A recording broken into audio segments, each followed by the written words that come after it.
Bonjour à tous et bienvenue pour cette nouvelle émission. Si vous êtes passionné par le Moyen-Âge et les châteaux forts, eh bien vous êtes au bon endroit. Aujourd'hui, nous allons tenter de faire la part des choses entre le mythe et la réalité. Ainsi, nous tenterons de répondre à de nombreuses questions. Tout d'abord, y avait-il par exemple des oubliettes dans les châteaux forts? Y avait-il réellement des souterrains qui reliaient les châteaux, les églises et autres monuments de la période médiévale? Quelles étaient réellement les techniques de siège pour prendre un château? Échalades, catapultes, trébuchets, canons et tout un tas d'autres méthodes un petit peu moins directes en l'occurrence. Ou encore, les romans arthuriens sont-ils fidèles quand ils représentent la période médiévale? Mais d'autres questions plus techniques parfois. Comment survivait-on à l'hiver dans un château fort? Eh bien, pour répondre à toutes ces questions, je vais recevoir Laurent Ridel, historien et ancien guide, que vous connaissez déjà. Il était déjà venu une première fois sur cette chaîne afin de nous parler des églises, de leur histoire et de leur symbolisme. Et bien aujourd'hui, nous allons faire la même chose, mais avec les châteaux. Alors, n'attendons pas plus et je vous souhaite une excellente émission.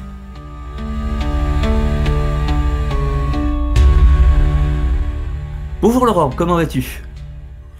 Oui, ça va bien Ludovic, hein. Ça va même mieux que toi. Tu parlais de la dernière émission et on avait même fait une première émission où ça avait échoué d'un point de vue technique. Là, Exactement. apparemment, on se voit et on s'entend, donc ça commence bien. Là, tout démarre pour le mieux. Ouais, c'est vrai qu'on avait fait une émission, enfin une émission qu'on avait ratée la première fois et on avait réussi à la faire sur la symbolique des églises, des cathédrales, des monuments religieux.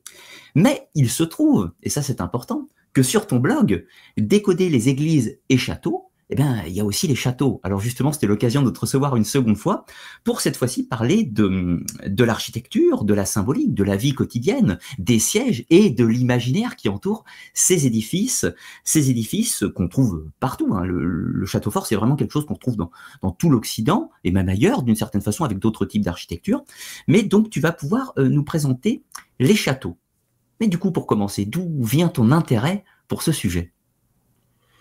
Ouais, je pense que je vais peut-être ressortir la même raison que pour les églises. Je suis passionné par le Moyen Âge. Mon regret, c'est de ne pas disposer d'une machine à remonter le temps, hein, bien que les technologies progressent, ce n'est pas encore à l'ordre du jour. Donc j'essaye de trouver un substitut aux machines à remonter le temps. Et l'un de ces substituts, c'est de trouver des monuments qui sont encore témoins de cette époque, les églises et les châteaux. Bon, faut bien l'avouer, là, malheureusement, l'état des châteaux est plus, leur état est moins splendide que celui des églises, malheureusement. Donc, Et oui, faut faire un petit peu plus d'imagination, autrement dit. c'est malheureusement vrai. Néanmoins, le château excite plus l'imaginaire. Alors c'est vrai que moi je m'en rappelle, c'était mes premiers cours d'histoire du genre primaire, on étudie les châteaux forts, les premières bases, etc. Mais on a quand même de nombreuses idées qui sont implantées dans l'esprit des gens. Alors on en parlera plus en détail en dernière partie.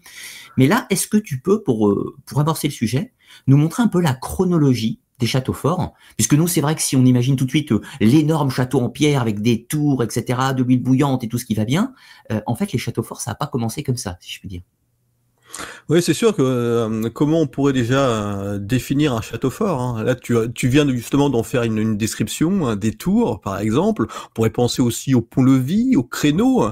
Mais tout ça, c'est un château fort qui finalement n'émerge, une figure du château fort qui n'émerge qu'au XIIe, même plutôt, même le XIIIe siècle, autrement dit, à la toute fin du Moyen Âge. Donc, c'est pas vraiment le château fort qui a eu le plus cours au cours justement de l'histoire, hein. Si déjà on devait faire une origine, trouver une origine au château fort, on pourrait remonter très très loin, hein. Certains auteurs, comme l'historien Christian Remy, place les premiers châteaux forts dans les années 500, c'est-à-dire immédiatement à peu près après la chute de l'Empire romain. Mais des châteaux forts, on va en construire donc pendant plusieurs siècles, hein. Et ces châteaux forts n'ont pas toujours la même forme. On prend par exemple peut-être les châteaux forts qu'il y avait en majorité au 9e, 10e siècle. Hein, le 9e, 10e siècle, c'est vraiment le moment où les châteaux forts deviennent très très nombreux. Eh bien, la plupart, hein, quand même pas tous, sont plutôt des fortifications à base de terre ou de bois. Donc assez loin de l'image qu'on peut en avoir. Alors on n'a pas conscience de cette image parce que malheureusement la plupart de ces structures ont disparu, bien sûr. Hein. Le bois se garde beaucoup plus difficilement dans le temps. Les structures en terre peuvent encore se voir, mais sont souvent cachées au milieu de forêts, ou au milieu ou dans des prairies, dans des endroits qui sont pas obligatoirement aujourd'hui accessibles.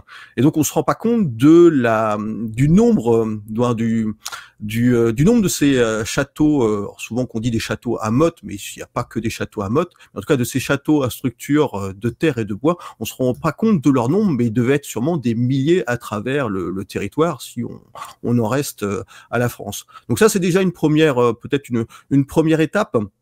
Alors c'est la forme du château qu'on voit apparaître au 9e, 10e siècle. On pourrait ajouter d'autres étapes encore antérieures, parce que j'ai dit que selon Christian Rémy, les châteaux forts apparaissent dès les années 500. Ils avaient une autre forme. Alors une autre forme probablement à base aussi de terre et de bois, mais il faut pas ignorer que des constructions en pierre, hein, à partir du moment où le commanditaire avait les moyens, il pouvait construire en terre. Et donc, la forme du château que l'on connaît, eh bien, apparaît plutôt au XIIIe siècle. Et bizarrement, au XIIIe siècle, c'est même plutôt c'est les dernières constructions de châteaux forts. Qu'est-ce qui se passe, en fait, après le XIIIe siècle? Eh bien, les châteaux forts on ne construit quasiment plus de châteaux forts, on améliore, on transforme les châteaux forts qui existaient. Et c'est là que émerge justement la figure que l'on connaît avec, comme je l'ai dit, un château fort en pierre avec un pont-levis, une multitude de tours, des créneaux ou ce qu'on appelle aussi des machicoulis, c'est une sorte de galerie, d'éléments en surplomb au-dessus des remparts. La présence de toits plutôt en poivrière, tout ça c'est à l'époque, à la toute fin en fait du Moyen-Âge. D'accord. Alors ça, c'est intéressant parce que du coup, en fait, grosso modo, si je simplifie, l'histoire des châteaux forts est calquée sur le Moyen-Âge, avec le haut Moyen-Âge, le milieu Moyen-Âge et le bas Moyen-Âge. C'est vraiment spécifique de cette époque. Est-ce qu'il y avait des ancêtres, en fait, au château fort dans la période antique romaine, par exemple? Ouais, les Romains avaient disposé de forts, c'était logique. Hein, ils avaient une armée, il fallait bien l'héberger à certains endroits du territoire. Hein, peut-être l'un des exemples que l'on peut encore visiter, je crois que c'est à Jublain. Jublain, c'est près du Jublain, ça va être dans la Sarthe. J'espère ne pas me tromper, ou Mayenne ou Sarthe. Je ne dois pas être très loin. Donc c'est une ancienne ville antique. Et il y a encore un fort que l'on peut voir. Donc les Romains avaient aussi leur fort. Ensuite, je pense aussi j'allais oublier les Gaulois avec ce qu'on appelait des oppidums, des oppidas, si je parle bien latin. Donc c'est-à-dire des fortifications qui sont à la fois des lieux fortifiés qui sont à la fois à la fois aussi des villes, des proto-villes. Donc durant l'Antiquité, il y avait déjà ces formes de forteresses. Et comme je disais, elles se poursuivent encore au début du Moyen-Âge avec des formes qui sont aussi un peu collectives, c'est-à-dire ce sont des grandes enceintes qui peuvent accueillir toute une population en cas de danger. Donc on n'est pas très loin finalement de l'oppidum. D'ailleurs, on a certains termes dans les textes qui utilisent le même mot, c'est-à-dire que ces premières enceintes sont qualifiées aussi d'oppida, comme au temps des Gaulois. Et au niveau de ce château, donc c'est votre castral, pour simplifier, et puis après ces châteaux, est-ce que c'est une spécificité à l'Europe occidentale ou est-ce qu'on va trouver la même chose, du moins dans le principe, ailleurs dans le monde? Alors je t'avoue, hein, ce dont je vais surtout parler, c'est les châteaux en France. Je suis moins opérationnel sur les châteaux en dehors de extra-français. Et je voulais justement rebondir sur ce que tu viens de dire. Là, tu as dit, voilà, grosso modo, on est passé au mode castral et puis ensuite, voilà, au château de pierre. Hein, c'est vraiment fortement à nuancer maintenant. D'accord. C'est une vision qu'on avait, je dirais, il y a 30, même un peu plus, il y a peut-être 60 ans, hein, qui est liée en fait aux premières recherches des archéologues spécialistes en archéologie médiévale et précisément en castellologie, c'est-à-dire l'étude des châteaux forts. Ces premières recherches sont surtout portées dans le nord-ouest de la France. Et c'est vrai que le château primitif, c'était surtout le château à motte dans ces régions. Mais voilà, depuis, les recherches se sont un petit peu étalées, se sont un petit peu précisées, et on s'est rendu compte en fait de la diversité des formes des premiers châteaux. Donc tu parlais du château à motte, hein, qu'on peut peut-être définir assez brièvement, hein, c'est-à-dire que voilà, on creuse un fossé circulaire et la terre on la rejette justement au sein de ce cercle de fossé et ça forme une motte. Sur cette motte, éventuellement, on pose une tour. À cette motte, on adjoint éventuellement une enceinte supplémentaire qu'on appelle une basse-cour, qui est elle-même entourée d'un fossé et d'un talus. Donc ça, c'est le mode le plus courant, c'est celui que vous retrouvez raconté dans les livres de vulgarisation. Mais en fait, on s'est aperçu que l'éventail des constructions est beaucoup plus large. On peut par exemple trouver tout simplement des maisons fortifiées sur plateforme. C'est-à-dire peut y avoir une enceinte extérieure, mais la maison principale se trouve aussi en hauteur, pas vraiment sur une motte, mais sur une plateforme qui fait qu'elle domine, et ce n'est pas une tour. Mais on peut aussi appeler ça un château. Donc voilà, il y a d'autres formes qu'on trouve. Par exemple, si je pourrais ajouter celle la forme primitive du château de Caen en Normandie. À la base, c'était pas une motte castrale. C'était là aussi une grande enceinte et l'entrée était surmontée d'une tour porche. Voilà, ça c'était un des exemples variés des premiers châteaux forts. D'accord. Alors, aussi, autre question par rapport à ces châteaux, est-ce que déjà, dans les premiers cas, il y avait l'accompagnement d'une ville, si l'on peut dire, d'une ville ou du moins d'un habitat plus imposant autour, avec cette enceinte fortifiée un petit peu, ou est-ce qu'au début, c'était vraiment simplement le château tout seul, quoi? Ouais, là, les situations là encore sont variées, même si je pense que la situation qui dominait, c'était le fait d'un isolement de la fortification. On assiste en fait à partir du Xe siècle à ce qu'on appelle je vais essayer de bien le dire. Là, je me lance dans un nom bien compliqué. C'était l'incastellamento, autrement dit l'enchâtellement, si je devais parler en français, c'est-à-dire que les châteaux rejoignent les villages. Il y a une sorte de polarisation du territoire, un rassemblement des habitants avec le château. Alors c'est pas systématique, hein, il y aura toujours des châteaux qui seront isolés, mais vraiment ce mouvement autour de l'an 1000 est d'un rassemblement, d'une polarisation, d'un encellulement qui fait que voilà, le château devient un des pôles du territoire. Si je prends un exemple, et tu me diras si je me trompe, on a par exemple la cité médiévale de Carcassonne, avec le château fort au centre, et on a quand même une enceinte fortifiée qui fait qu'on a l'impression que c'est une sorte de château gigantesque en fait à la fin. C'est du moins la perception qu'on en a, alors qu'en réalité on a bien un château et une ville fortifiée.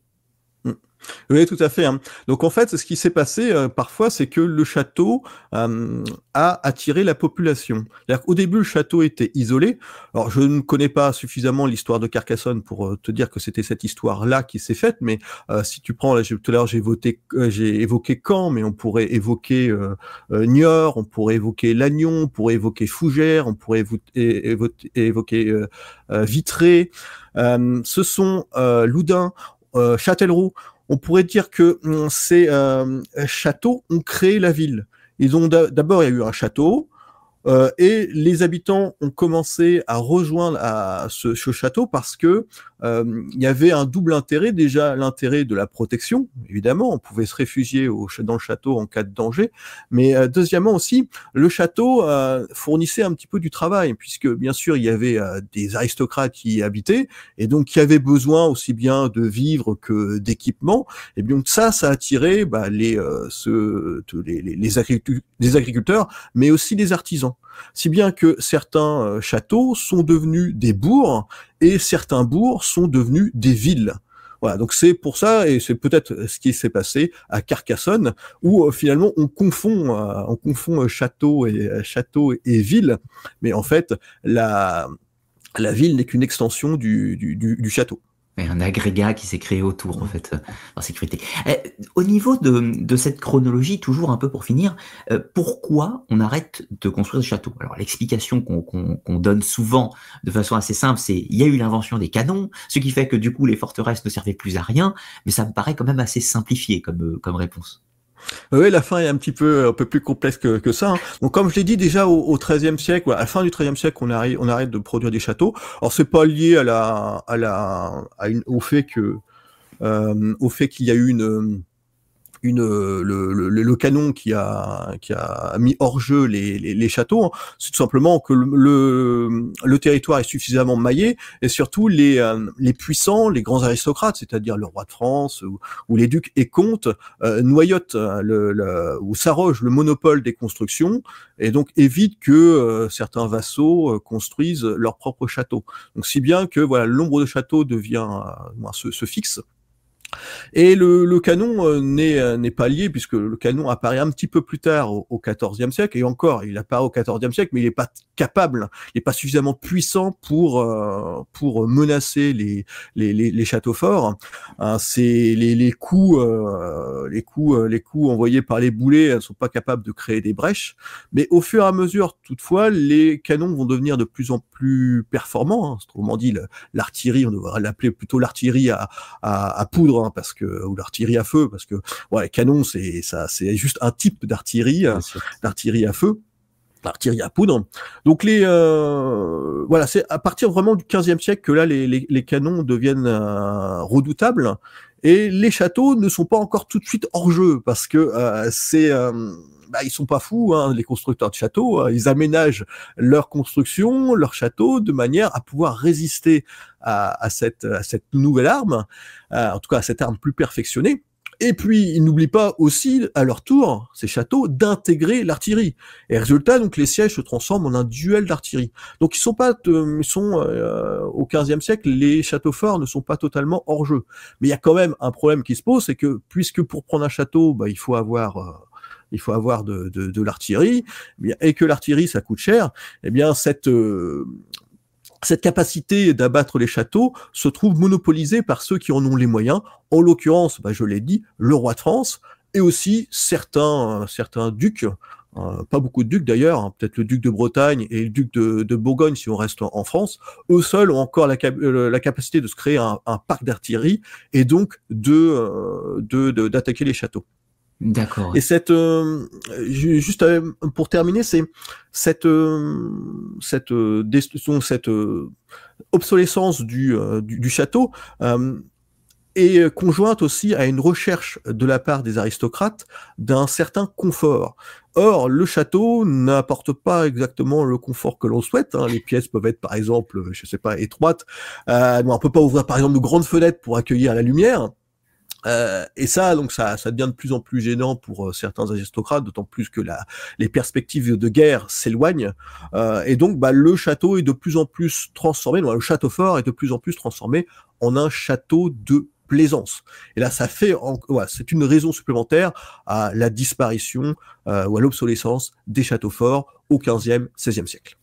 Ouais, je vois, c'est beaucoup plus clair. Avant de passer sur les objectifs, la défense, le pouvoir, tous les symboles des châteaux, est-ce que tu peux nous dresser un petit peu l'architecture type d'un château dans sa grande époque, si l'on peut dire? Alors là-dessus, je pense qu'il y a bien sûr une différence de moyens qui fait que les constructions sont très variées. On peut se contenter, je vais prendre peut-être 2 ou 3 châteaux pour que chacun s'imagine jusqu'où on peut aller. On parle beaucoup du château de Montségur, hein, puisque c'est un château qui a fini tragiquement, en tout cas, qui est connu pour avoir connu un très long siège, parce que les Cathares s'y étaient réfugiés. Donc si on va voir le château de Montségur aujourd'hui, on sera sûrement un petit peu déçu, alors peut-être moins par le panorama ou par la situation du château. Mais si on voit son architecture, elle est très très limitée, hein, puisque c'est une sorte de pentagone qui a été écrasé avec une tour d'un côté. Alors je précise que c'est pas le château du temps des Cathares, hein, c'est un château qui a été reconstruit ensuite En tant que forteresse royale, oui. Ouais, en tant que forteresse royale, à partir du moment où tout le territoire est revenu en la main du roi. Donc là, on peut se dire que finalement, c'est un château finalement très étroit, voilà, qui est juste sur le sommet de le sommet du Piton. Et c'est un château, voilà, l'architecture assez simple, comme je l'ai dit, donc plutôt pentagone. Si on prend un autre château comme, alors un petit peu plus antérieur, qui est Château Gaillard en Normandie, donc à la frontière entre la Normandie et le domaine royal, le domaine du roi de France. Ce château est bien plus complexe, puisque c'est un château qui fonctionne sur le principe de la défense en profondeur. C'est-à-dire qu'il enchaîne plusieurs enceintes. Si bien que ceux qui veulent l'assiéger, eh ben, ils doivent passer une à une les enceintes. Voilà, on peut pas prendre le château directement, on peut pas atteindre le donjon directement. Et donc ça rend voilà le siège beaucoup plus difficile. Et enfin, on a des châteaux qui vont, peut-être là, je prendrai comme exemple. Qu'est-ce que je vais essayer je vais rester peut-être encore en Normandie. Je prendrai le château là de Caen que j'ai évoqué tout à l'heure. Là, on a un château alors qui a revêtu certaines formes antérieures qui pouvaient rappeler les formes qu'on a vues à Château Gaillard. Et là, on va retrouver le principe d'une enceinte, fortifiée, avec à l'intérieur de cette enceinte fortifiée un donjon. Ce donjon, si je me souviens bien, est lui-même entouré d'une chemise, c'est-à-dire d'un rempart. Et pour rendre encore le château plus difficile à prendre, devant certaines portes, devant 2 portes au moins, on va édifier ce qu'on appelle des barbacanes, autrement dit des mini-châteaux. Voilà, des mini-châteaux. Quand je dis mini-châteaux, ils vont faire juste quelques mètres de longueur, de manière à protéger les entrées qui sont toujours les endroits les plus vulnérables d'un château. Donc là, on a vraiment une architecture déjà beaucoup plus complexe, et donc cette complexité dépend de 2 facteurs. Donc déjà peut-être si le lieu est stratégique et est construit par un personnage puissant.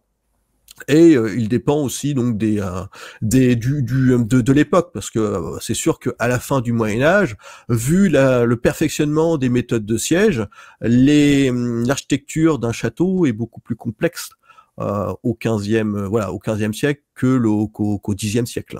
Oui, tout à fait. Alors, justement, ces différences d'architecture, de volume, dépend en grande partie de la position sociale de ceux qui le font construire, parce qu'il faut avoir les finances, bien évidemment, le temps, la main d'œuvre, etc. Est-ce que qui sait concrètement qui construit des châteaux? Alors, les constructeurs des châteaux, les commanditaires, hein, j'entends. Hein. Ouais, les commanditaires sont pour prendre un mot bien générique, ce sont des aristocrates. Mais dans l'aristocratie, il y a plusieurs niveaux. Alors j'ai déjà évoqué certains niveaux, roi, duc, comte, mais il y a aussi ce qu'on appelle des simples seigneurs ou des chevaliers. Donc il y a et du coup la production des châteaux, la forme des châteaux va varier selon justement ce rang. Bien évidemment, on imagine que les rois, les ducs, les comtes vont faire des grands châteaux. C'est à nuancer. C'est à nuancer parce que quelquefois pour défendre un point, un territoire qui est pas très important, ou pour des questions de coût, surtout de rapidité de construction, quelquefois les rois, les ducs, les comtes, etc., construisent des châteaux de terre et de bois.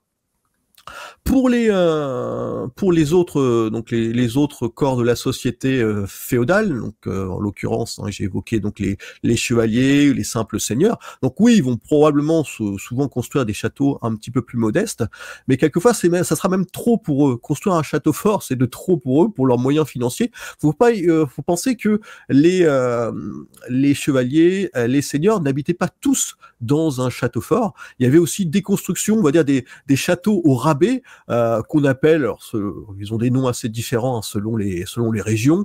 On peut les appeler des manoirs, des maisons fortes, des bastides. Et ils vont posséder certains attributs défensifs du château fort, mais pas tous. Donc, par exemple, ils vont avoir des fossés éventuellement en eau.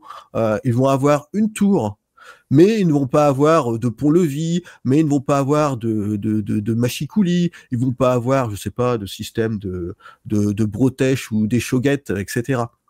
Donc on se retrouve, voilà, faut penser aussi là, c'est vrai qu'on aborde le thème, ce sont les châteaux forts, mais il faut penser que tous les aristocrates ne vivaient pas dans les châteaux forts. Ouais. Et j'avais beaucoup lu notamment sur la notion des fermes fortifiées, des églises fortifiées. Il y a plein de choses qui se fortifient, qui sont pas spécifiquement des châteaux, bien entendu. Alors, parlons un peu des objectifs des châteaux, et j'insiste sur le terme des objectifs, plusieurs, puisque évidemment, si la notion défensive vient immédiatement, c'est pour se protéger de l'assaillant. En fait, les châteaux ont beaucoup de fonctions. Oui. Alors c'est vrai que tu as raison, hein, la fonction défensive saute aux yeux parce que justement on voit ces dispositifs défensifs, on voit par exemple des fossés autour du château. Mais il faut bien penser que le château a, je dirais peut-être 3 autres fonctions. Je dirais que déjà c'est un chef-lieu, un chef-lieu administratif. C'est dans le château que se trouve la tête de la seigneurie. C'est là que que réside le seigneur. C'est là que les paysans viennent éventuellement verser leurs contributions ou alors leurs impositions, hein, l'essence, ce qu'on appelle l'essence, une sorte de loyer de la terre qui existait au Moyen Âge.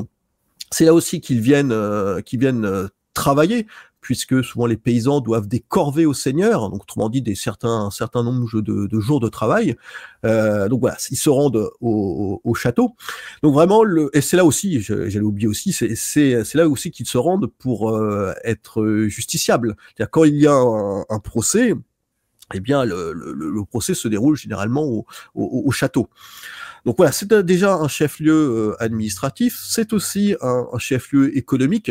Je l'ai un petit peu évoqué, hein, puisque dans un château, vous ne trouvez pas que des bâtiments pour la défense, vous trouvez tout un ensemble de bâtiments de production, par exemple une forge, une grange. Donc c'est là aussi que voilà que le seigneur conserve les dons, les revenus, les impôts en nature qu'on lui verse. Voilà, donc c'est aussi donc un lieu économique et c'est en fait aussi un lieu de, je dirais plus un lieu symbolique, un lieu symbolique de pouvoir. Et ça c'est matérialisé par un élément particulier, c'est la tour. Voilà. Les châteaux ont des tours. Alors on peut penser que voilà, on fait des tours parce que c'est plus pratique pour se défendre. On voit l'ennemi de venir de loin grâce à la tour, mais c'est aussi la tour aussi a une fonction symbolique.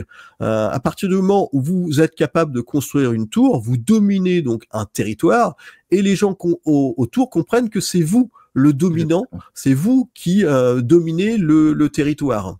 Et c'est d'ailleurs, on sent cette importance de la tour à travers d'autres groupes dans la société qui construisent aussi des tours, notamment le clergé.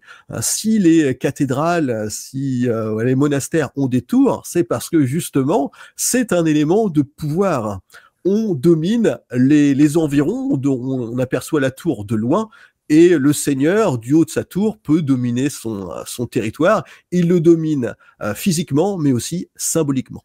Ouais, c'est vraiment une représentation de la hiérarchie sociale un petit peu avec cette. On a alors tu me diras encore une fois si je me trompe, mais moi j'avais eu l'image que on avait l'idée du seigneur qui vivait dans sa tour et puis des plus proches des hommes d'armes qui vivaient au plus près de la tour, et puis au fur et à mesure les commerçants, les artisans, etc. Et plus on était éloigné de la tour, plus ça montrait les hiérarchies sociales. Alors c'est peut-être une idée erronée, hein, mais c'est la perception que j'avais eue un petit peu.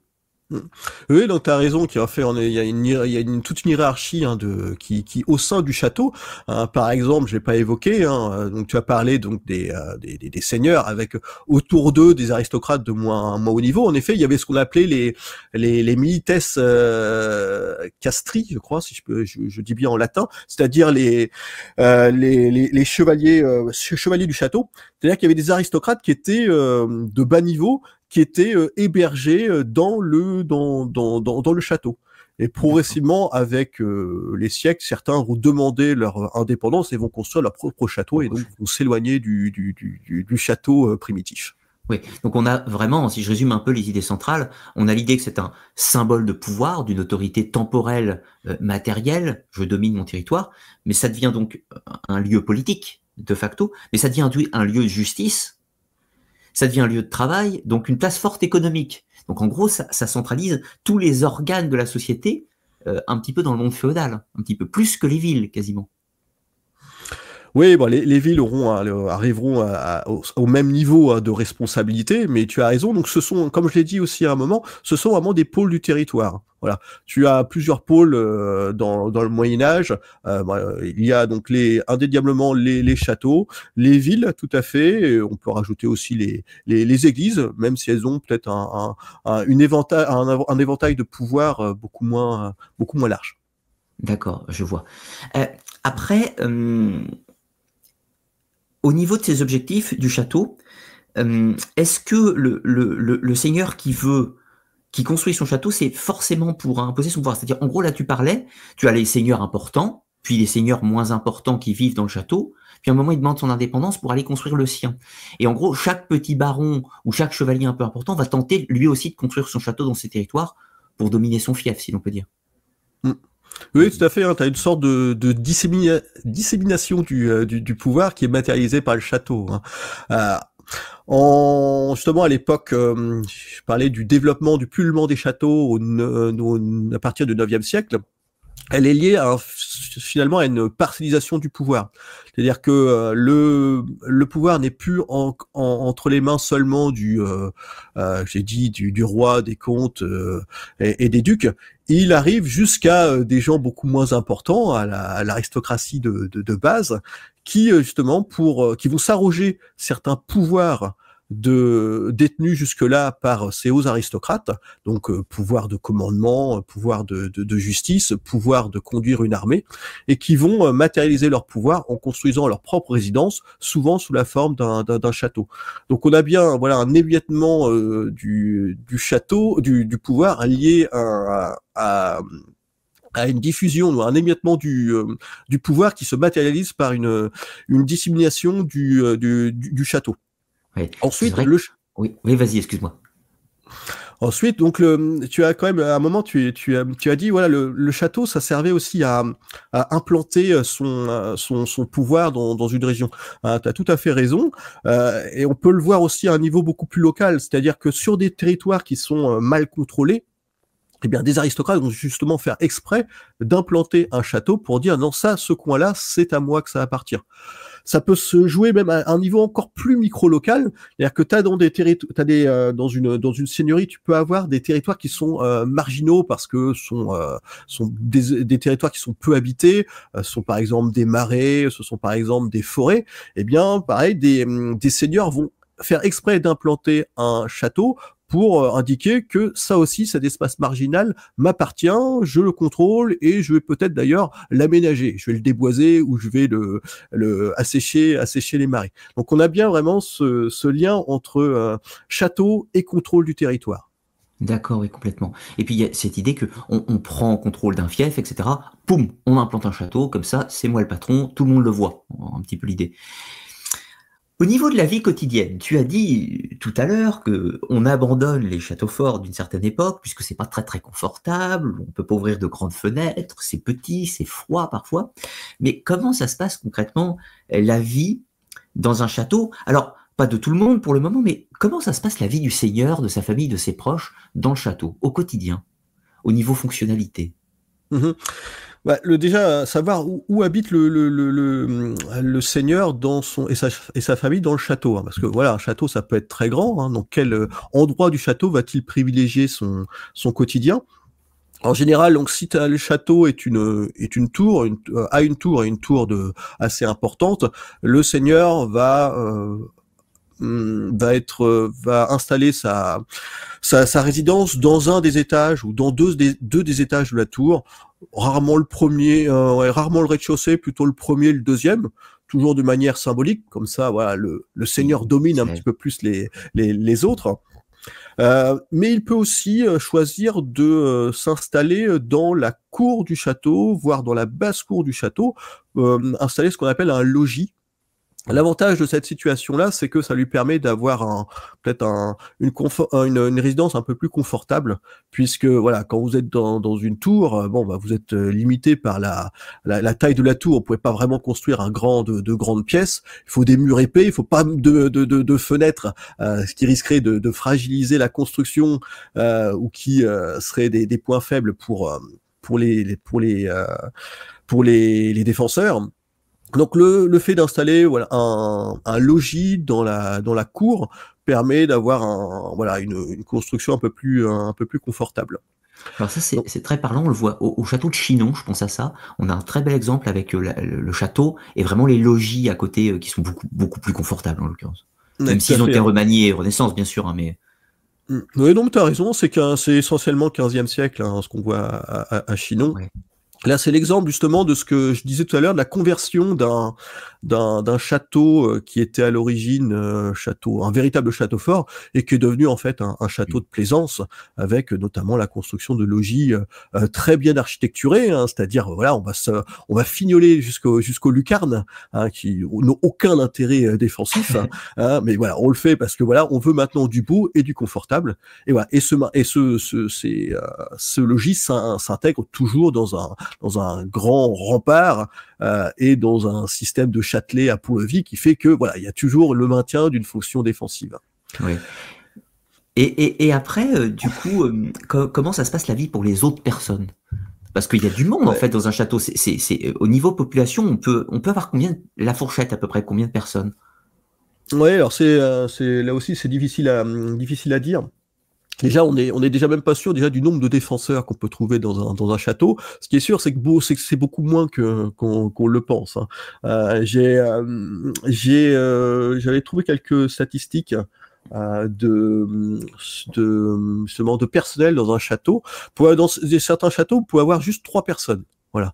Et dans ces 3 personnes, il n'y a même pas le seigneur. Parce que quelquefois, le seigneur, en fait, il habite dans un autre château, le château le plus confortable, et il laisse à un capitaine, ou voire un niveau en dessous, ces autres châteaux. Donc, on peut vraiment avoir très peu de personnes. Je peux pas te donner un ordre d'idée sur le, je sais pas, en tout cas un exemple bien précis qui te dit le nombre de personnes qu'on peut avoir dans un château, mais il faut pas imaginer, plus quelques dizaines, moi ça me semble largement suffisant et peut-être et à mon avis peut-être même moins dans certains châteaux. Certains châteaux n'ont vraiment pas de capacité d'accueil et certains châteaux même sont pas vraiment faits pour y habiter. On a par exemple des tours en Alsace, on sent bien que il y a pas de latrine dans la tour, il y a quasiment pas de fenêtre. On se doute bien que la tour ne devait même pas être habitée. Donc il ne devait pas y avoir grand monde dans certains châteaux. Dans certains châteaux. Par contre, pour les grands, parfois il y a une boulangerie, il y a une forge, il y a évidemment des logis pour les hommes d'armes. Donc on peut avoir quand même un petit peu de personnes dans certains châteaux assez imposants.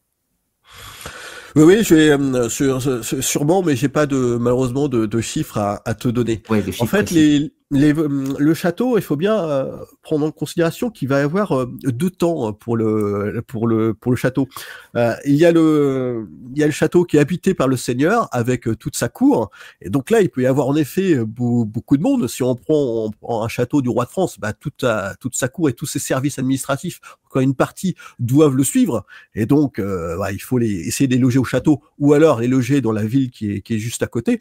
Mais on a aussi le moment où le château est complètement abandonné parce que le roi est parti dans un autre château. Donc sur une partie de l'année, voire sur plusieurs années, le château n'est pas habité par le roi. Et là, finalement, on se trouve dans le château juste un petit personnel qui est là, autrement dit, un peu pour l'entretien du château. Et c'est là qu'on peut se retrouver avec 2-3 personnes pour gérer le château. D'accord, oui, je vois. Et au niveau de l'hygiène, justement, comment ça se passe dans un château? Est-ce qu'il y a des coins pour les petits besoins? Comment ça se passe pour l'évacuation? Comment on se lave? Est-ce qu'il y a des épidémies? Comment ça se passe concrètement? Est-ce que c'est des nids à problème, les châteaux, ou est-ce que c'est bien pensé? Ouais, c'est ça, c'est ce que c'est bien pensé, c'est quand même l'impératif de la défense. qui prime. Donc il y a pour l'hygiène, pour qu'il y ait une bonne hygiène, il y a deux paramètres à mon avis, c'est l'accès à l'eau et la construction de latrines. Donc l'accès à l'eau, c'est la possibilité donc d'avoir de l'eau pendant les sièges, indépendamment de ressources extérieures. Et ça, on peut y arriver de différentes manières. Certains châteaux construisent des puits. Alors des puits quelquefois impressionnants. Hein. Je pensais au château du Haut-Königsbourg qui est en Alsace. Alors, on a dû construire un puits de 60 mètres pour atteindre la nappe phréatique. Hein. Donc ça demande, voilà, c'est assez délicat. Donc tout le monde ne peut pas construire un puits. Donc quelquefois, alors on va se rabattre sur des citernes qui vont recueillir l'eau de pluie. Et on arrive quelquefois même, on arrive à reconnaître un système de tamisage de l'eau à partir notamment de sable, de manière à ce que l'eau ne soit pas trop croupie. Donc ça permet d'éviter certains empoisonnements. Et puis quelquefois, voilà, on recourt à la source pour s'approvisionner en eau, mais là ça pose un problème parce que quand le château est assiégé, voilà, on ne peut plus accéder à la source. Donc on évite cette solution. En tout cas, on essaye d'avoir une solution alternative et notamment le puits pour pouvoir avoir de l'eau. Donc ça c'est le premier côté, c'est accéder à l'eau. Donc on y arrive plus ou moins bien dans les châteaux. Et le deuxième aspect, donc, c'est les latrines, la disposition de latrines. Alors, il y a peut-être encore d'autres choses, d'autres aspects qu'on peut voir dans l'hygiène, mais bon, c'est les deux là qui me viennent et les deux pour lesquels on voit des constructions, hein, une conséquence matérielle de l'hygiène. Donc la construction de latrines qui sont plus ou moins nombreuses. On prend par exemple le château de Vincennes, qui est un château construit plutôt transformé par le roi Charles V au XIVe siècle. Eh bien, à chaque étage se trouvent des latrines. Donc là, on peut dire que c'est le summum du confort hein, pour un château d'avoir un tel dispositif. Et plus globalement, pour répondre à ta question plus globalement, c'est vrai, j'ai évoqué l'eau. L'eau, pourquoi on a besoin d'eau? Bien sûr, pour s'abreuver, mais aussi pour prendre des bains. Hein. Et des bains, oui, au Moyen-Âge, on en prend. Hein. Les gens ne sont pas aussi réticents par rapport à l'eau qu'ils le seront plus tard, notamment à l'époque de Louis XIV, où là, mieux vaut, où les gens vont éviter de tremper le doigt dans la moindre flaque d'eau, ou dans le moindre bain, parce que, voilà, on pense que c'est, tu l'as dit, support, vecteur d'épidémie. Donc on a une idée un petit peu fausse, hein, pas totalement fausse, de l'eau. L'eau peut en effet être empoisonnée, mais voilà, au Moyen-Âge, on a un petit peu moins de réticence, donc on prend des bains, mais après il faut pas imaginer qu'on prend des bains tous les jours ou toutes les semaines, voilà. Mais on a des pièces, on sait qu'on a des pièces qui sont destinées à abriter un bain. On a même des enluminures qui nous montrent des gens en train de se baigner. Voilà, il y a des salles qui sont même de véritables hammams, hein, c'est-à-dire qu'on peut, il y a un dispositif fait pour un peu suer dans la pièce, voilà, comme un hammam. D'accord. Alors ça c'est intéressant parce que ça m'amène justement à la question suivante, parce qu'on s'imagine comment chauffer l'eau, donc plusieurs possibilités, mais au plus global, comment on survivait à l'hiver dans un château, puisqu'il est clair et net que ces forteresses n'étaient pas en note énergétique A à l'époque. Donc concrètement, comment ça marche au quotidien pour se chauffer, pour survivre à l'hiver, etc. Alors pour le chauffage, on pourrait penser, bon voilà, c'est la cheminée qui permet de se chauffer, hein, parce que si on visite un château, on verra de temps en temps je sais plus comment ça s'appelle, mais la structure d'une cheminée, le foyer. Le foyer, j'ai plus le terme, mais bon, ça va me revenir. Donc là, on voit en effet, on se rend compte qu'il y a bien des cheminées qui ont été utilisées. Mais comme disait je sais plus, je crois que c'est un historien qui disait que voilà, le problème de la cheminée, c'est qu'on bout, on bout, le visage bout, et par contre le derrière, on se gèle les derrière. Ouais. Donc c'est pas le meilleur système en fait de chauffage, hein, et on pense qu'en fait on sait qu'il y avait des systèmes de chauffage alternatifs, et notamment le poêle en céramique. Voilà, le poêle en céramique, on n'y pense pas parce que vous ne trouvez quasiment, moi je pense qu'on ne trouve plus d'exemples en France de châteaux qui ont conservé leur poêle en céramique, mais c'est en fait un système de chauffage beaucoup plus efficace parce que la céramique a une faculté d'inertie de la chaleur qui fait que même quand le feu est éteint, eh bien ça continue encore à chauffer. Et donc on avait ce système qui était finalement sûrement plus pratique pour se chauffer. On le devine, alors je dis, vous allez me dire, mais comment je fais? Bon, comment on sait qu'il y avait des poêles en céramique? Eh bien parce qu'on arrive à retrouver, notamment dans les dépotoirs, des restes de ces céramiques qui ont servi qui composaient ce poêle.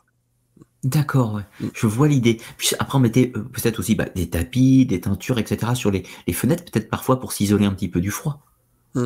Ouais, alors au niveau, t'as raison d'aborder aussi le côté des fenêtres, hein. Les fenêtres, c'était, je pense, un point faible, hein, pour justement la température. On ne fermait pas, généralement les châteaux n'étaient pas fermés par des vitres. Oui. C'était trop cher. Et si on mettait des vitres, on se contentait juste d'en mettre à certains étages, donc les étages les plus nobles. Et habituellement, en fait, les châteaux devaient être fermés par des systèmes qui sont quand même, quand on y pense, devaient quand même pas très efficaces pour conserver la chaleur. Alors, soit on mettait donc des feuilles de parchemin ou de papier qu'on huilait de manière à les rendre plus transparentes, soit on faisait du tressage d'osier. Donc, ce qui faisait ça devait quand même occulter sérieusement la lumière à l'intérieur. Soit qu'est-ce qu'on pouvait encore mettre oui, soit on mettait rien du tout. On mettait rien du tout. Donc c'était ouvert à tout vent.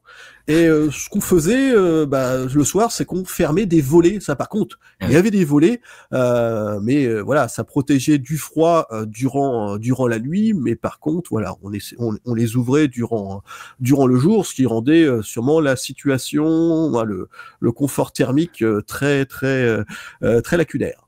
Oui, ce qui explique les logis, notamment beaucoup, et plus tard l'évolution pour le confort.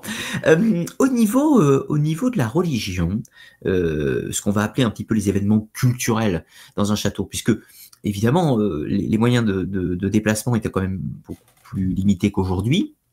Quand un seigneur était dans un château avec sa famille et éventuellement sa petite troupe, il allait peut-être y passer 6 mois, peut-être 1 an, peut-être 3 ans. Enfin, j'imagine que c'est très variable suivant les durées.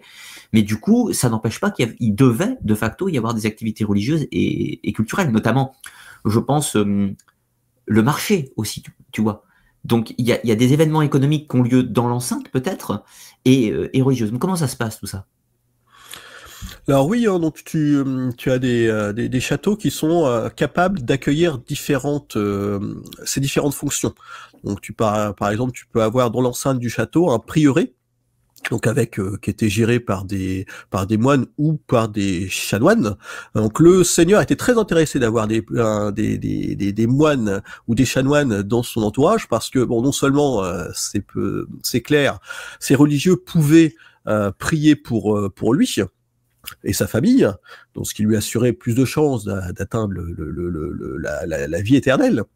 Mais en plus, il trouvait dans ces clercs et ces religieux du personnel, notamment du personnel capable de maîtriser l'écriture et donc de rédiger ses actes. Donc en effet, les châteaux pouvaient être des pôles religieux. Comme ils peuvent être, tu l'as dit, des pôles économiques parce qu'ils abritaient un marché qui pouvait donc se tenir dans la basse-cour. Je nuancerai un petit peu parce que à partir du moment où le château le château est construit à côté d'une ville, ou une ville se développe à côté du château, c'est finalement la ville qui va hériter du marché qu'on va installer sur une des places, une place qu'on appelle généralement la place du marché, ou une place où on va construire des halles. Donc c'est là que finalement se retrouvera la fonction économique. Voilà, elle ne sera plus, elle n'est plus forcément au château. D'accord. Alors dans les cas on va venir sur les sièges juste après, mais là pour une question assez pratico-pratique, la vie d'un château pendant le siège, on a un peu cette image avec tout le village qui se réfugie à l'intérieur, avec des cultures, des animaux, de l'élevage, qui se produisent à l'intérieur de la basse-cour. Est-ce que ça existe réellement? Est-ce que ça s'est vraiment fait? Oui, c'est clair, hein, y a pas de doute à avoir. Le château peut être un lieu de refuge. On en a eu des preuves simplement par les chroniques hein, de l'époque. Peut-être l'un des exemples les plus connus, c'est celui de la situation de Château-Gaillard, que j'ai évoqué, hein, qui se trouve donc en Normandie et qui est assiégé en 1203, 1204 par le roi de France Philippe Auguste. Il y a, c'est un siège en fait qui se déroule en plusieurs étapes. Et l'une des premières étapes, c'est que les Philippe Auguste s'emparent du bourg qui est au pied du château. Hein, le bourg, il s'appelle, c'est le bourg du Petit Andely, je crois. Il y a le petit et le grand Andely, mais je crois que c'est le Petit Andely. Et la population se réfugie à l'intérieur de Château-Gaillard. Bon, le problème, c'est que le siège s'éternise, hein, il dure plusieurs mois, et le capitaine de la forteresse, qui s'appelle Robert de Lacy, il se rend compte qu'il va jamais pouvoir avoir suffisamment de vivres pour tenir avec ses hommes. Donc, il décide d'expulser une partie de ses habitants qui se sont réfugiés. Donc il les expulse et le problème c'est que l'armée de Philippe Auguste ne les autorise pas à passer les lignes, donc ces habitants sont obligés de vivoter dans les fossés et bien sûr ils n'ont rien à manger et donc ils finissent par mourir. Et une deuxième, Robert de Lacy, Roger de Lacy, se résout aussi à faire une deuxième vague d'expulsion des bouches inutiles. Et c'est la même situation. Bon, je crois que ici, là, au moment, Philippe Auguste a fait passer une partie de ses bouches inutiles, accepte que ces bouches inutiles rejoignent leur famille ou se rendent ailleurs. Et cela ne meurt pas. Mais voilà, c'est preuve en tout cas qu'il y avait bien des enfants, des familles qui se trouvaient refuge à l'intérieur du château et qui ne faisaient pas partie de la défense. Oui. Alors, venons-en à la question des sièges, justement. Est-ce que ça arrivait souvent, tout d'abord, les sièges d'un château? Ah, c'est un des paradoxes du château. Hein. On voit qu'ils sont superbement équipés avec leur défense, mais peut-être que la plupart du temps, le château vivait en paix. Hein. Même pendant la guerre de 100 ans. Hein. Faut pas imaginer que pendant la guerre de 100 ans, c'était. On sait déjà que la guerre de 100 ans n'a pas vraiment duré 100 ans parce qu'il y avait des périodes de trêve, mais aussi il y a certaines régions qui étaient totalement épargnées par les combats pendant plusieurs dizaines d'années. Donc en effet, ces châteaux étaient la plupart du temps finalement tranquilles. Mais et on a aussi certains châteaux qui se vantent de n'avoir jamais été pris. Alors pourquoi ils n'ont jamais été pris? Parce que probablement personne n'a eu l'idée de les assiéger, donc c'est sûr qu'ils pouvaient détenir ce record assez facilement. Donc non, en effet, il n'y a pas de alors je vais pas te donner particulièrement un chiffre, mais on a certains châteaux, on sait qu'ils ont été peut-être assiégés 5 fois au cours de leur histoire. Donc c'est pas énorme, sachant que là je parle d'une période qui s'est étalée peut-être sur 600-700 ans d'utilisation du château. Donc voilà, ça fait que le château était finalement assez épargné, mais il fallait quand même maintenir ses capacités de défense parce qu'on n'était jamais à l'abri d'un coup de main de simples brigands qui pouvaient tenter d'entrer dans le château et d'y voler les richesses qu'il y avait ou les armes qu'il y avait. Donc il fallait quand même un minimum se maintenir en état de défense. D'accord. Et donc, avant d'apporter les aspects techniques des assaillants et des défenseurs, donne-nous un petit spoil tout d'abord. Quand il y a un siège de château, en général, c'est les défenseurs qui s'en sortent ou c'est les assaillants qui gagnent? Alors c'est très simple, la prime va toujours à ceux qui défendent. Voilà, il y a toujours intérêt à se réfugier à l'intérieur d'un château. Les assaillants ont beaucoup moins de chances de l'emporter. D'accord, donc c'était vraiment d'une utilité réelle, quoi, en l'occurrence. Oui. Comment, d'abord les assaillants, comment ils s'y prennent quand ils veulent prendre un château? Les meilleures méthodes et la stratégie.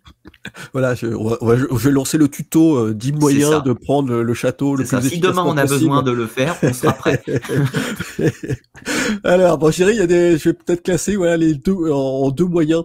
Il y a les moyens qui sont, on va dire, par la force et les moyens qui sont plus pacifiques. Alors, les moyens par la force, ça va être peut-être ce qu'on imagine quand on voit des films. Et qui finalement peut-être pas si pratiqué que ça, c'est prendre d'assaut le château.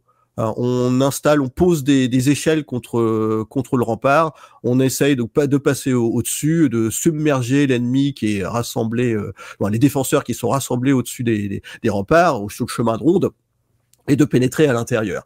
Voilà, donc c'est la méthode qu'on appelle la méthode de l'échalade, donc qui pouvait être, parce qu'on utilise des échelles, donc qui pouvait en effet être utilisée. Il y a des moyens un petit peu plus sournois, mais qui sont toujours dans les moyens, je dirais, pas d'emploi de la force, c'est de faire de la sape. Ouais. C'est-à-dire, au lieu d'essayer de passer au-dessus du rempart, on va essayer de passer par en dessous, en tout cas par le niveau du sol. Donc la sape, c'est le fait de comment je vais dire ça, de creuser au pied du rempart de manière à enlever les pierres et dans l'espoir que le rempart s'écroule. Là, ce qui pouvait en effet arriver, hein, c'est-à-dire on fragilise les fondations du château, donc ça crée une brèche et donc ensuite les soldats peuvent s'engouffrer à l'intérieur.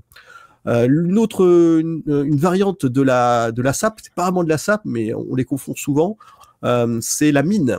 Donc la mine, là c'est vraiment construire une galerie. Vraiment, là, on est sous terre.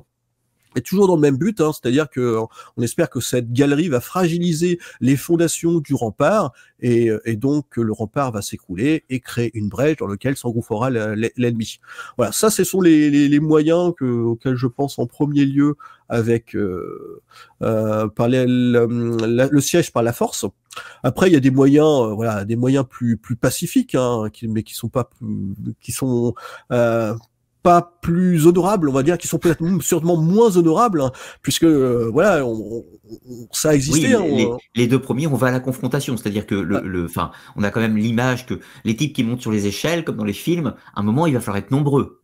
Le privilège de défenseur, on va y revenir tout à l'heure, mais les premiers sur les échelles, ils ont rarement été là pour en parler après, quoi. Voilà, quoi. Oui, et la sape, c'est pareil, il faut s'approcher quand même, et enfin, c'est quand même dangereux. Oui, parce que c'est vrai que j'ai oublié de le dire, ce que faisaient les défenseurs face à ça, c'est qu'ils creusaient leur propre tunnel. Voilà, donc tu avais en fait dans l'idée de rejoindre l'autre, le tunnel des assaillants et d'éliminer justement de repousser les assaillants. Donc il y avait en fait toute une guerre souterraine qui se produisait sous le château, hein, mais ça, voilà, on s'en rend pas compte, mais voilà, il y avait vraiment une guerre souterraine. Alors ensuite, donc il y a tous les moyens, je dirais, moins honorables, mais qui étaient peut-être plus efficaces. Ah, bon, on n'a pas de statistiques, mais moi je me demande si ces moyens justement moins honorables, moins forcés, n'étaient pas les plus courants pour prendre un château. Ah, le moyen le plus courant, c'est tout simplement la corruption. Hein. C'est-à-dire que vous proposiez une certaine somme d'argent au capitaine ou à la garnison pour partir, voilà, pour abandonner le château. Alors quelquefois vous pouviez vraiment avoir, alors ça c'est peut-être dans la meilleure situation, mais vous pouviez avoir vraiment des négociations. Hein, c'est-à-dire que voilà, au bout d'un certain temps, les assiégeants sentaient qu'ils allaient plus, les assiégés sentaient qu'ils n'avaient pas assez de vivres pour tenir, donc ils pouvaient négocier leur reddition. Et l'ennemi était prêt à accéder à leurs demandes selon différentes modalités. C'est-à-dire que parfois les assiégeants avaient juste le droit de se retirer, d'avoir la vie sauve. C'est bien d'avoir la vie sauve, hein, mais ils devaient se retirer en abandonnant éventuellement leur bétail ou leur argent. Voilà. Et quelquefois, on a vraiment des négociations superbes, hein, où les assiégés ont le droit non seulement de partir, d'emporter avec eux tous leurs vivres, tout ce qu'ils ont réussi à piller, et parfois même on leur ajoute en plus une petite somme d'argent pour les contenter. Donc voilà, on pouvait quelquefois, la négociation était très avantageuse pour les assiégés. Donc ça fait partie des modalités de siège plus pacifique. Alors, on peut penser aussi à des ruses, hein. Il y a des moyens on sait que Bertrand du Guesclin était assez fameux pour prendre les châteaux sans trop utiliser la force. Bon, il y a je vais prendre un exemple, même qui est à cheval entre la force et la ruse. C'est pour prendre un château, alors je crois que c'est le château du Grand Fougeray, ça va être en Bretagne. Du Guesclin, en fait, il a appris que une partie de la garnison du château était partie, et il a appris aussi que les quelques défenseurs qui s'y trouvaient attendaient une livraison de bois. Et ben, que va faire du Guesclin? Et ben, il va leur livrer le bois, mais il va leur livrer d'une certaine façon bien déguisée, hein, c'est-à-dire que voilà, il va se déguiser, lui et ses compagnons vont se déguiser en bûcherons. Et ils vont s'approcher de la porte. La garnison va ouvrir, bien sûr, va descendre le pont-levis. Alors, je sais plus s'il y avait une herse. En tout cas, ils vont peut-être lever la herse.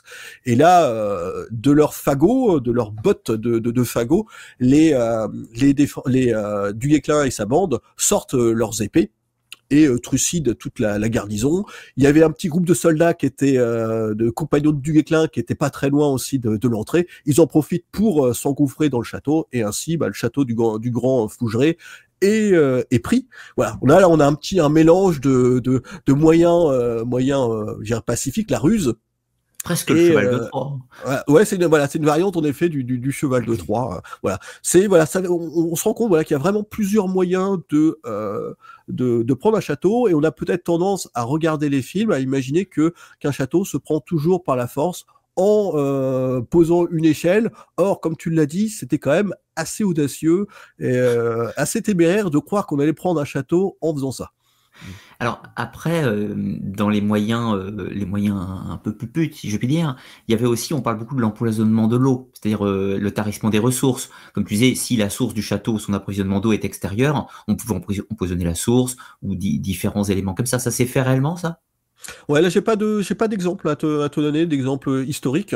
On parle, j'ai lu, mais je peux pas le confirmer, hein, l'empoisonnement des douves. Donc, pour empoisonner des douves, parce que ce que faisaient les défenseurs quand ils étaient à un cours de nourriture, ils pouvaient pêcher dans les douves du château. Donc, pour empoisonner les douves, on pouvait en fait laisser des charognes pourrir dans l'eau, et donc espérer que les défenseurs ne touchent plus à l'eau. Mais j'ai pas d'exemple historique à te donner. D'accord. Et après, au niveau des machines de siège, c'est-à-dire les tours qu'on avançait, les trébuchets, les balistes, etc., tout ça, est-ce qu'il y en avait beaucoup? Est-ce que c'était vraiment rare, puisque très cher à produire? Est-ce que c'était efficace, etc.? Oui, là tu touches un point qui est assez important. On voit qu'en fait il y a un jeu entre la défense et l'attaque. Comme je l'ai dit, c'est souvent la défense qui a le dernier mot, hein, qui l'emporte, mais les défenseurs vont quand même plutôt les attaquants vont quand même à chaque fois développer leurs moyens de siège, ce qui fait que les défenseurs vont devoir élever le niveau de leur défense. Voilà, du fait de l'élévation du niveau de la défense, les assaillants vont élever leurs moyens d'attaque. Et là, tu viens justement d'évoquer une de ces améliorations, c'est les machines qu'on peut appeler ça on appelle ça l'artillerie mécanique, pour prendre un mot global. Quand on pense artillerie, on imagine tout de suite des canons, mais en fait, dans l'artillerie, c'est un sens beaucoup plus large. Donc toutes les machines de siège entrent dans la catégorie de l'artillerie mécanique. Alors précisément, cette artillerie mécanique, ça consiste à utiliser des machines à contrepoids. On pense à la catapulte, mais c'est pas exactement la catapulte.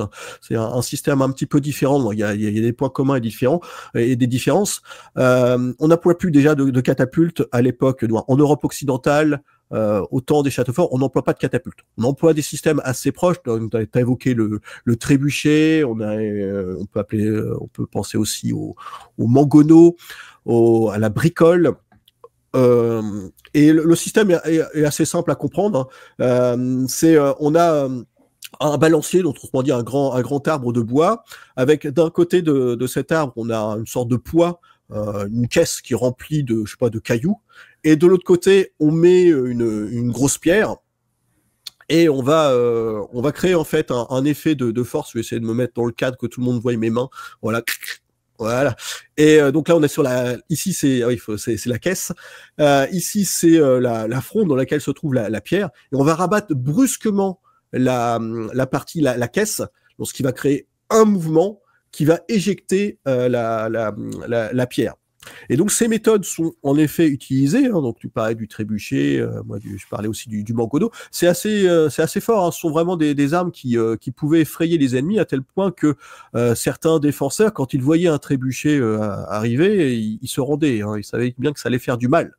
Alors après, ce sont pas des armes très puissantes encore. Ça n'a pas la puissance du canon. Ça n'a pas ça n'a pas obligatoirement aussi la portée d'un canon, ça n'a pas la puissance, ça peut pas aussi bien briser les remparts d'un château, mais ça pouvait quand même largement détruire les machicoulis que j'ai déjà évoqués, toutes les points un peu fragiles de la défense, par exemple, qu'ils étaient les points qui étaient simplement en bois.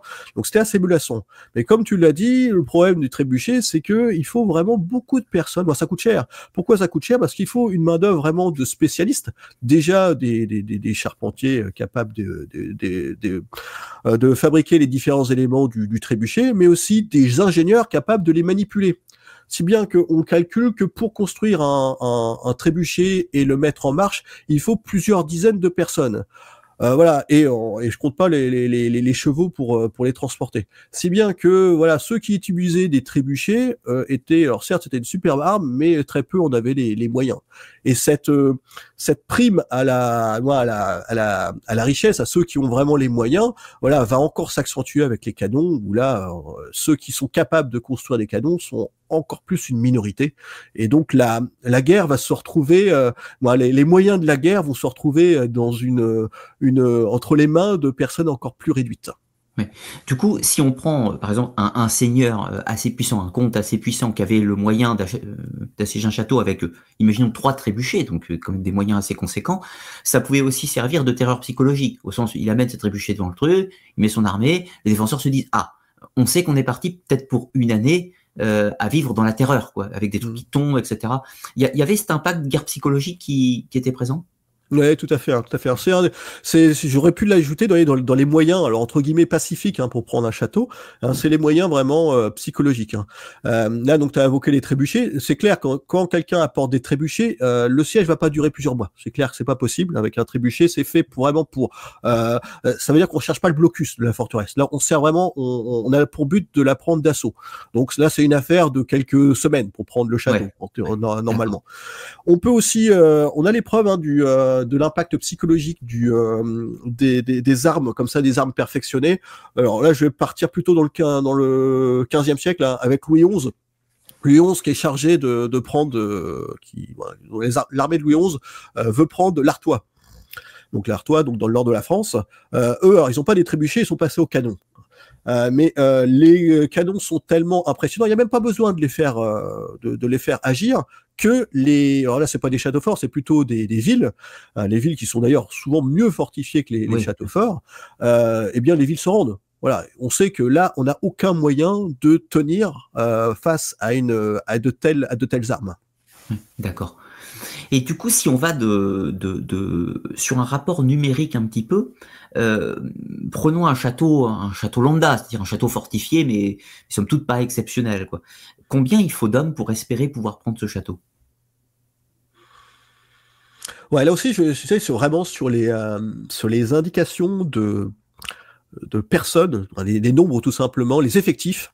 On va pas trouver à se rassasier dans les documents médiévaux, parce que quand on nous parle d'effectifs, on sent qu'ils sont un petit peu qui sont exagérés. En tout cas, il faut les prendre avec des pincettes.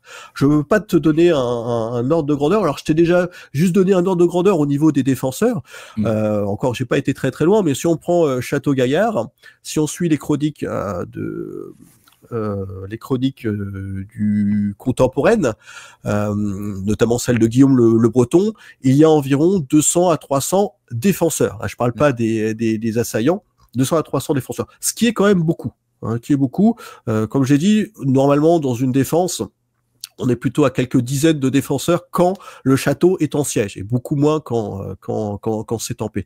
Alors, je vais pas te donner de chiffres sur le nombre d'assaillants. Après, si on regarde les enluminures sont pas pertinentes. Ils vont nous montrer les différents types d'assaillants, mais au niveau du nombre, c'est relativement simplifié. Et le peintre ne peut pas figurer tous par économie de temps, il peut pas figurer tous les assaillants. J'avais un petit exemple sur la période des croisades, donc on est au Proche-Orient bien évidemment, c'est le coup du Krach des Chevaliers, donc qui était une forteresse dite templière, enfin il y avait des templiers à ce moment-là de l'histoire. Ils sont à peu près 200 défenseurs dans la citadelle, et l'armée de Baïbar, donc qui est devant et qui va faire le siège, ça va durer à peu près 6 mois, ils sont 8000. et ils prennent pas la forteresse. Hein. Ils sont obligés de négocier pour demander la reddition. Donc ils obtiennent la reddition des Templiers, qui se rendent. Bon, ils vont se faire déglinguer dès la sortie. En l'occurrence, bon, ça c'est de la manipulation aussi. Mais il y avait quand même l'idée d'une force numériquement extrêmement démesurée. Alors voyons l'autre côté, c'est-à-dire que quand on est dans le château, le seigneur il prend son petit déjeuner dans sa tour, et là il voit les trucs qui s'approchent. Bon, il s'en doutait un petit peu, hein, parce qu'il sentait le climat hostile de ces temps-ci. Donc, il voit l'armée s'approcher. Il a prévu déjà, il a prévu ses défenses. Et qu'est-ce qu'il a prévu?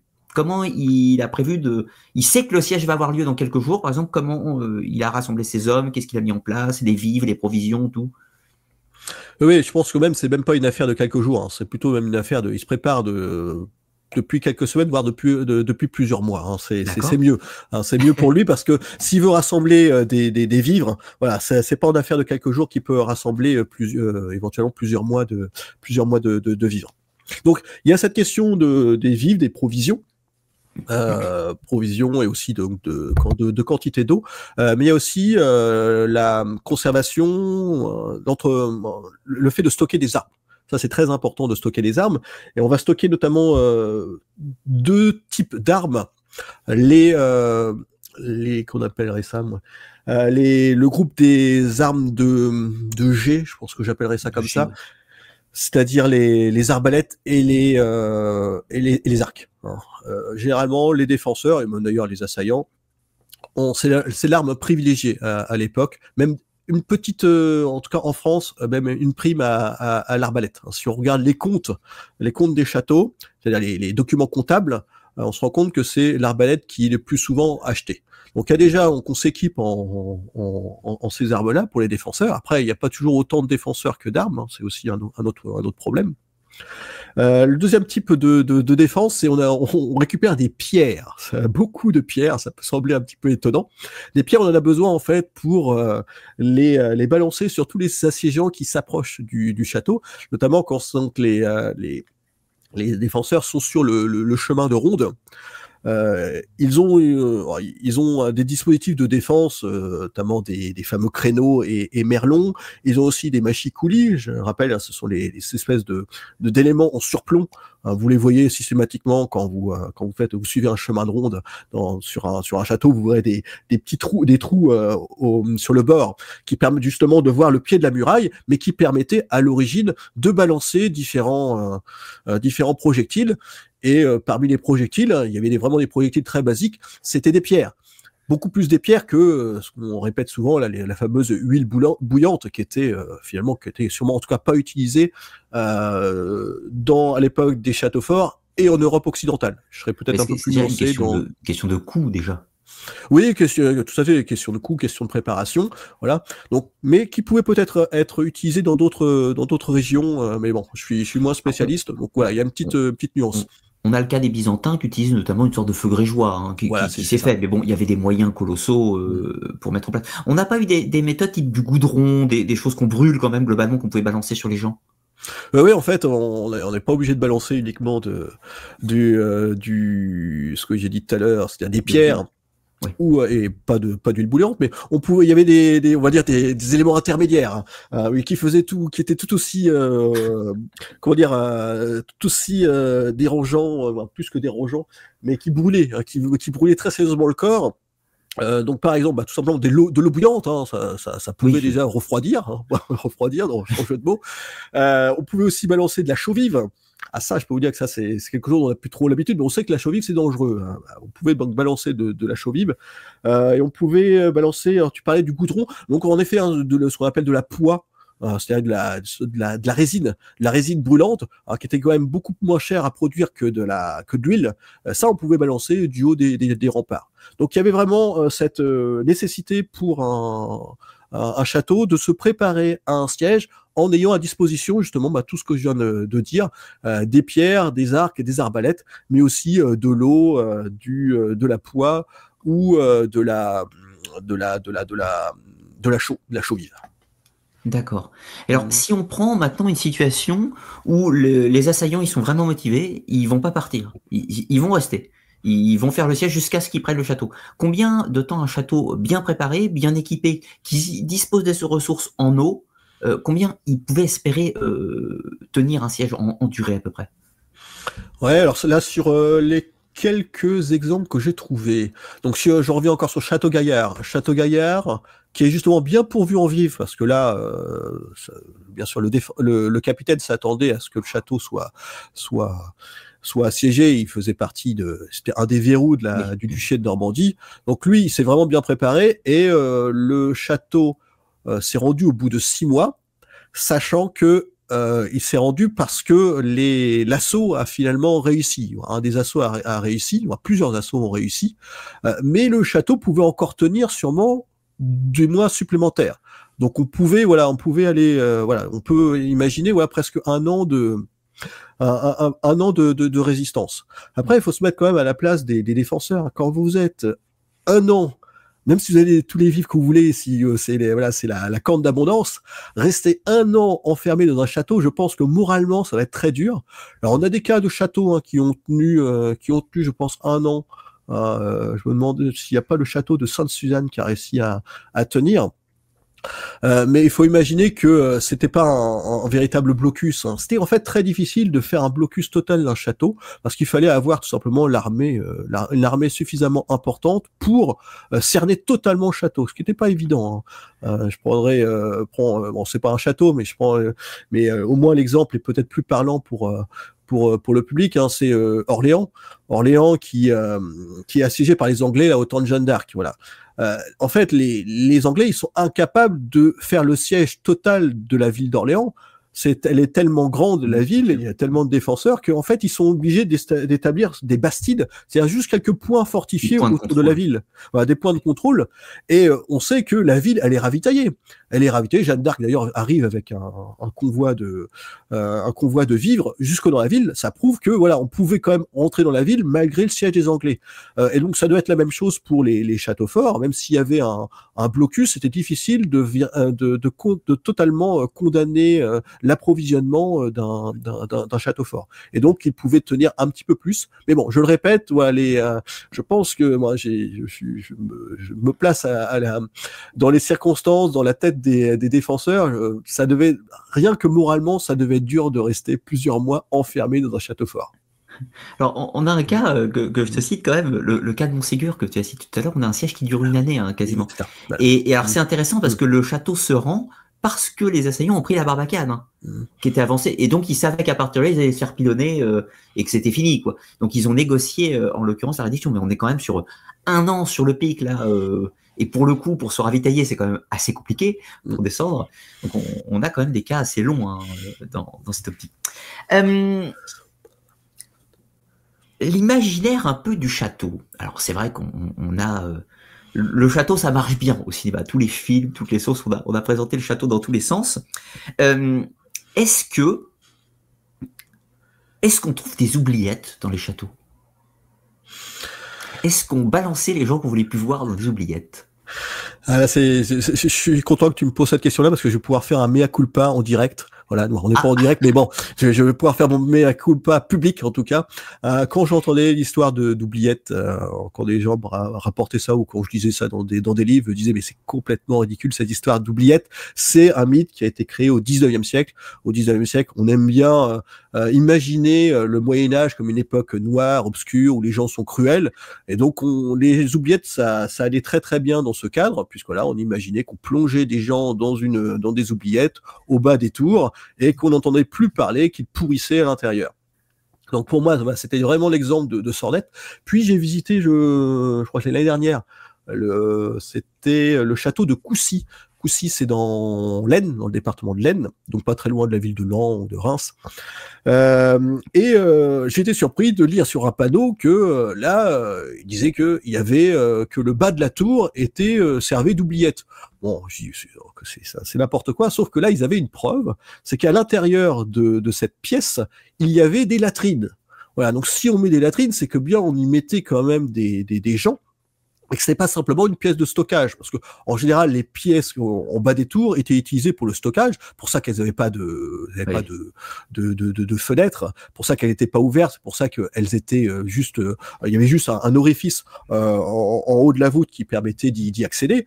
C'était pour y descendre des vivres, mais ça pouvait aussi, voilà, j'avais la preuve que ça pouvait aussi abriter, pas tout le temps, pas obligatoirement tout le temps, ça pouvait permettre d'y enfermer des prisonniers.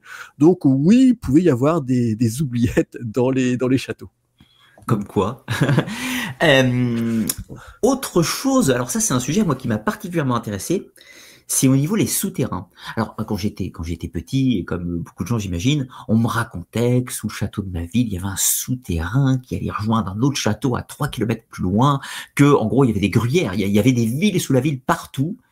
Et ayant lu le livre des frères Triolet sur les souterrains de France, j'ai découvert qu'en grande partie c'était du mythe. Qu'est-ce qu'il en est des souterrains et des châteaux? Ouais, alors là aussi, je pourrais peut-être faire encore un deuxième mea culpa. Merci de me donner cette occasion, Ludovic, merci. C'était l'occasion. Donc oui, alors sur les souterrains, moi je suis, comme on dit, souvent déchaudé par sa première expérience. C'est notre première expérience qui va un peu définir notre position sur un sujet. Moi j'habitais dans une commune où on disait la même chose que ce que tu as dit, c'est-à-dire qu'il y avait, alors c'était pas un château, là c'était une abbaye. Une abbaye, on disait, voilà, ça marche aussi. On disait que voilà, il y avait de cette abbaye couraient des souterrains qui allaient au château voisin, à l'église voisine, ou mais quand je dis voisine, non, c'est pas obligatoirement voisine, ça pouvait aller jusqu'à une dizaine de kilomètres. Donc pour moi, c'était absolument farfelu, et je maintiens que c'est absolument farfelu.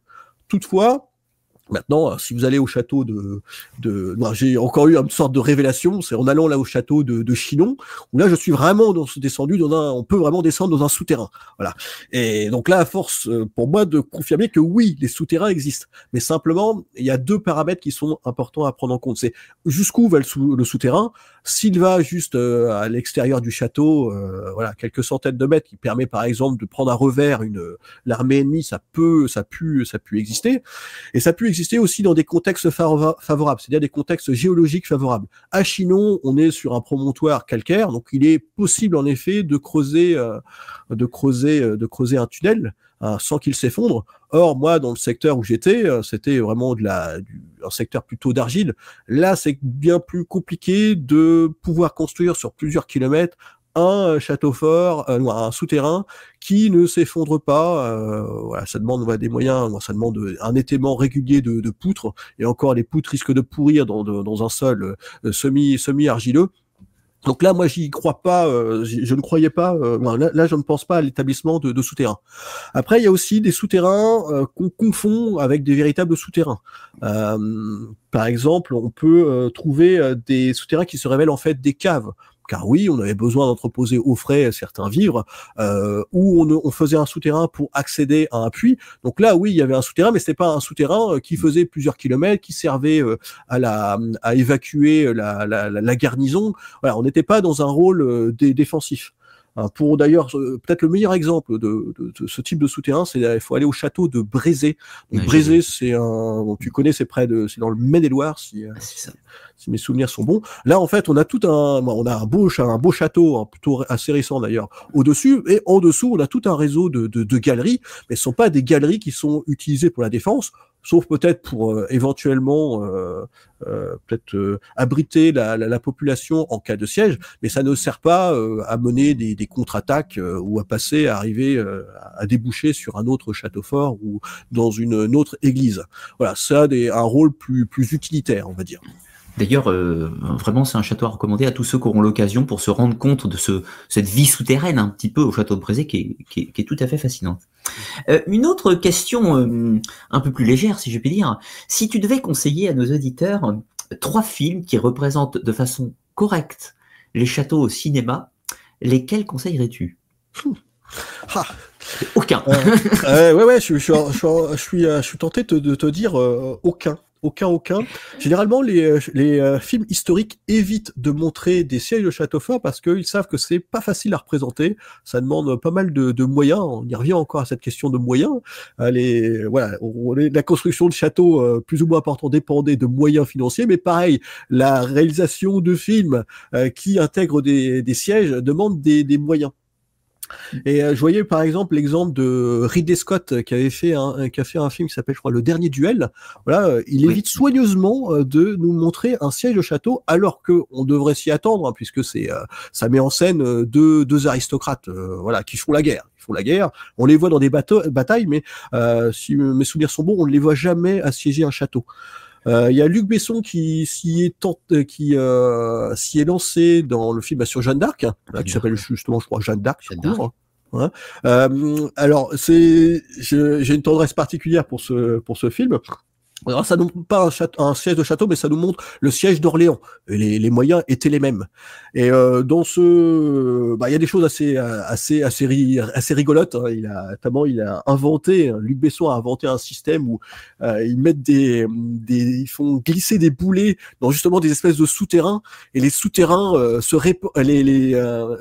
déversent dans le fossé, et donc ça permet de balayer quand on descend un gros boulet, un énorme boulet, hein, on considère, on peut même pas tailler ça, ils le font descendre dans ce souterrain, et ça balaye les défenseurs. Donc ça, c'est une invention complète de Luc Besson, mais ça m'amuse, et je trouve que c'est un film pour donner du spectacle, donc j'autorise, hein, je me demande pas, c'est du divertissement, ces films-là, et donc je conviens à ce que on fasse ce genre d'écart par rapport à l'histoire. Et j'avais je pensais aussi à un autre film. Je crois que c'était pas trop mal. C'était Kingdom of Heaven. Ridley Scott. Oui. Ouais, encore de Ridley Scott, qui alors on n'est pas encore sur le siège de Châteaufort, mais sur un siège de ville, notamment un siège de Jérusalem, qui est pas encore trop mal, mais il y a trop longtemps que je l'ai vu pour te dire les détails exacts. Il y avait peut-être un dernier exemple, alors peut-être pas encore un bon exemple, c'est la série Game of Thrones, qui montre des sièges de château. Alors, c'est pas une série médiévale, mais clairement l'inspiration est notamment médiévale. Et il y a des sièges de château. Hein, il y a plusieurs châteaux qui sont présentés, notamment, je crois, il y en a un qui s'appelle Castle Rock.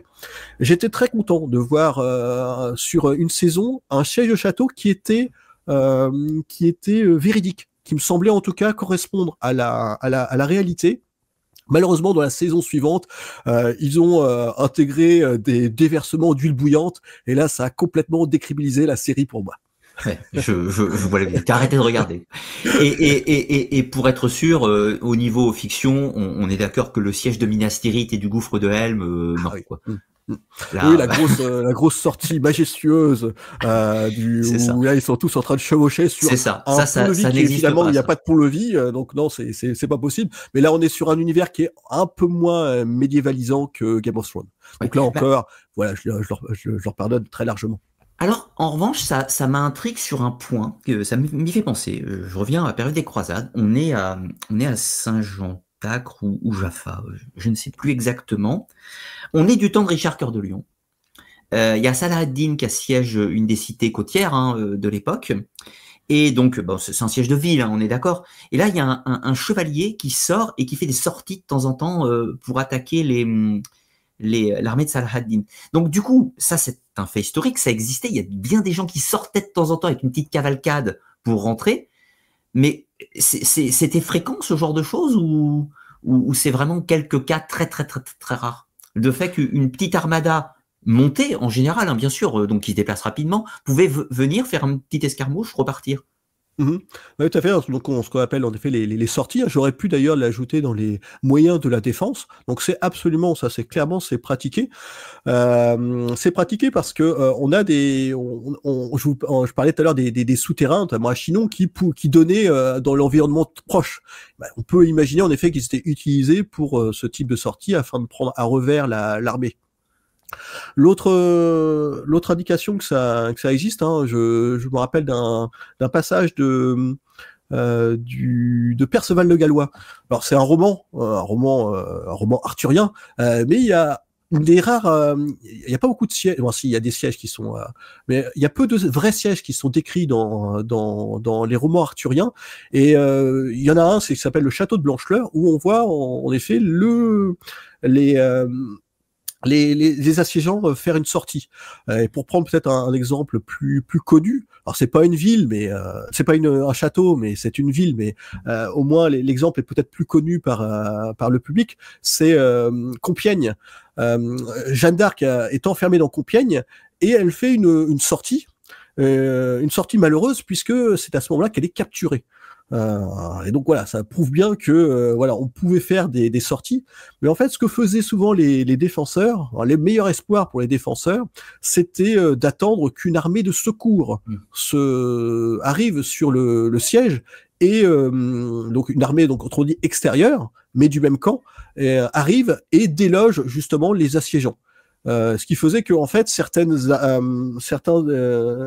assiégeants voilà faisaient en sorte de tenir le plus longtemps possible de manière à ce que cette armée de secours arrive, et c'est d'ailleurs peut-être aussi une des raisons pour laquelle les défenseurs de Château-Gaillard étaient pas très optimistes sur leur chance de survie, leur chance de tenir, parce que bon, certes, je vous l'avais dit, ils avaient des vivres en conséquence, mais ils attendaient surtout l'armée de secours de Jean sans Terre, le roi d'Angleterre, et cette armée n'est jamais venue, d'autant que Jean sans Terre était retourné en Angleterre, et donc là, il y avait encore moins de chances que cette armée de secours arrive. De Jean sans Terre qui est venu l'expression filée à l'anglaise. Eh bien, écoute, merci beaucoup Laurent pour tous ces éléments. Est-ce que tu voulais rajouter quelque chose qu'on aurait oublié et qui te semble essentiel sur les châteaux et leur usage? Non, c'est vrai qu'on a conseillé quelques films, hein, mais voilà, aucun ne dépeint véritablement à mon avis, comment se passaient les châteaux forts. Mais on va peut-être, j'ai un petit peu évoqué les romans arthuriens, ben voilà, je peux peut-être conseiller cette lecture, même si c'est une vision fantasmée des châteaux, mais au moins ça nous plonge dans l'ambiance. Voilà, je peux conseiller à l'audience de lire les romans arthuriens comme Perceval le Gallois, Lancelot Graal, mais des choses moins connues, Mérogis par exemple, ou Caradoc. Voilà, il y a de quoi se plonger dans l'ambiance médiévale, mais voilà, ne prenez pas tout au pied de la lettre. D'ailleurs, je rebondis parce que je suis un grand passionné des mythes arthuriens. Un siège que je trouve magnifique dans les romans arthuriens, c'est dans le cycle du Lancelot Graal. Donc, c'est le siège de Joyeuse Garde, donc le château de Lancelot par l'armée d'Arthur. Où on voit Lancelot faire des sorties régulièrement, etc. Justement, bon, c'est poétique, c'est le mythe arthurien, mais je trouve cette œuvre magnifique pour ça. Mais écoute, dans tous les cas, merci beaucoup Laurent d'être venu partager tout ce savoir avec nous. Je rappelle aux auditeurs que vous pouvez retrouver le travail de Laurent en description de la vidéo. Vous avez tous les liens pour trouver son site, ses vidéos, vous pourrez en apprendre plus sur les églises, sur les châteaux, sur tous ces éléments qui nous passionnent de la période médiévale. Est-ce que tu voulais rajouter un mot de la fin? Non, je te remercie pour ton invitation. Eh ben écoute, c'est toujours un plaisir et ce sera la prochaine fois pour d'autres sujets, explorer d'autres mystères du monde. À très bientôt.